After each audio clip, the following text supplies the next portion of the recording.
E haverá sinais no sol e na lua e nas estrelas, e na terra angústias das nações, em perplexidade pelo bramido do mar e das ondas, homens desmaiando de terror, na expectação das coisas que sobrevirão ao mundo, porquanto as virtudes do céu serão abaladas, e então verão vir o Filho do Homem na nuvem, com poder e grande glória.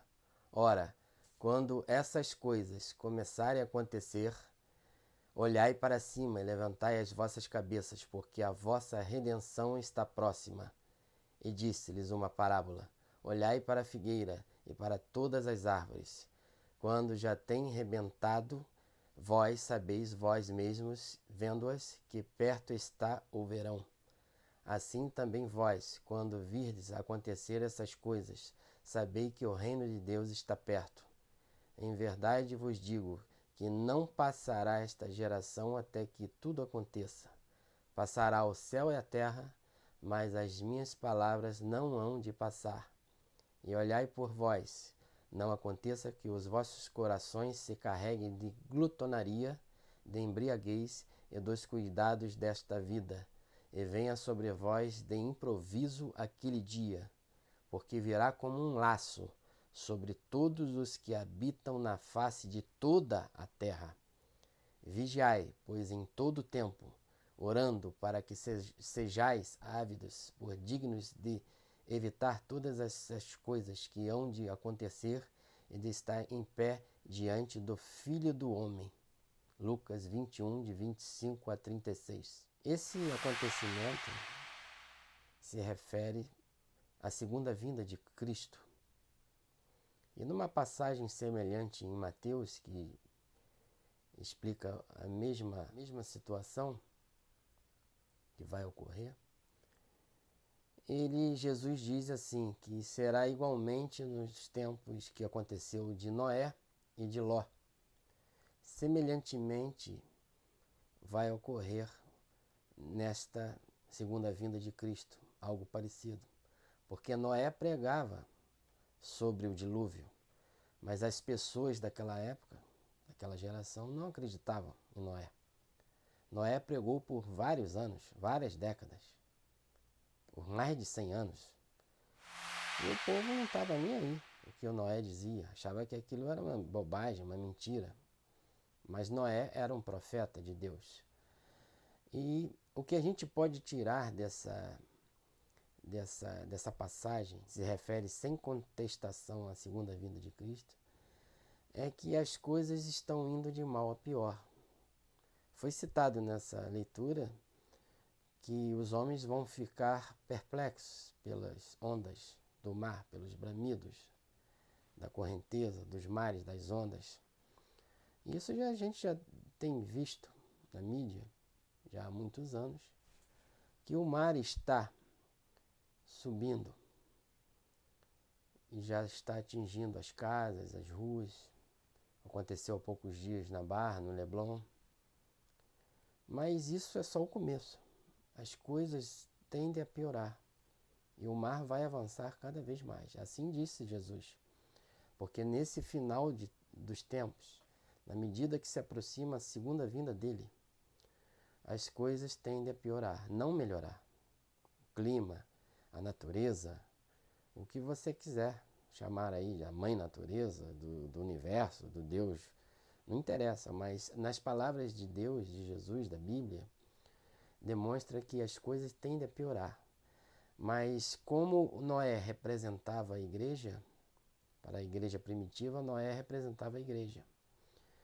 Ele entrou na arca e depois veio o dilúvio. E a terra, o mundo acabou com o dilúvio, com águas. E só sobreviveu a família de Noé. Semelhantemente, quando Jesus retornar, a terra vai ser atingida por uma tribulação muito grande.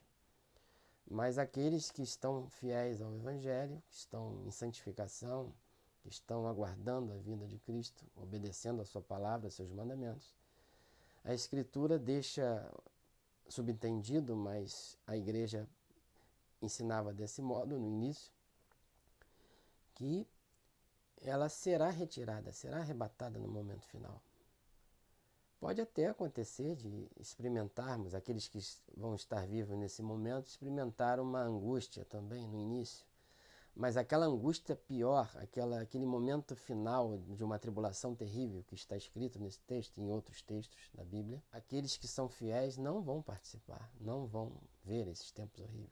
Porque esse texto que eu acabei de ler demonstra isso claramente. Então, no momento final, o povo de Deus, aqueles fiéis, que são poucos, uma minoria, eles serão levados daqui, de repente, como no piscar de olhos. Serão arrebatados, transformados de corpos naturais em corpos espirituais e vão encontrar com o Senhor nas nuvens, vão se encontrar. Então a mensagem evangélica que nasceu em Pentecostes nos primeiros séculos, os pastores, eles anunciavam essa mensagem, dizendo que semelhante a Noé, semelhante a Ló, Deus salvou a família de Noé, Deus salvou Ló e as suas duas filhas. Mas o mundo inteiro foi engolido pelas águas do dilúvio, com Noé, pelas chamas de Sodoma e Gomorra, não sobrou ninguém. Só Ló e as duas filhas dele. Então, semelhantemente àqueles fiéis que permanecerem fiéis na segunda vinda de Cristo, Deus vai poupar, vai retirar esse pessoal dessa tribulação terrível que está prevista. Mas não quer dizer que esse povo fiel não entre num período. Porque quando Noé entrou na arca, veio a chuva, veio o dilúvio. Noé estava aqui ainda, na arca, há poucos dias. E depois foi subindo a maré e foi morrendo todo mundo, entendeu? Não foi uma coisa assim que aconteceu de um dia para o outro. Então o mundo todo foi coberto pelas águas. E mesmo do mesmo jeito a igreja, as pessoas fiéis vão estar aqui na terra no momento dessa tribulação. Mas quando chegar um momento insuportável, terrível, no qual nós lemos nessa passagem, Jesus vai retirar esses fiéis da terra. Foi esse o ensinamento que a igreja primitiva anunciou. Um nome que eu vou citar aqui, muito interessante, que fala isso claramente, foi Irineu de Leão, do segundo século. Ele foi da igreja, uma daquelas 7 igrejas do Apocalipse, de Esmirna. Ele ficou no lugar de Policarpo. E Policarpo teve contato direto com o apóstolo João, do Apocalipse. E ele narra isso, e fala com muita veemência, muita autoridade, que isso vai acontecer no final, perto da vinda de Cristo, da segunda vinda de Cristo. A igreja será retirada daqui repentinamente, de repente, e ocorrerá uma tribulação terrível, como nunca houve em toda a terra. Então deixo essa palavra para os irmãos. Um grande abraço e fiquem com Deus. Amém. Até a próxima.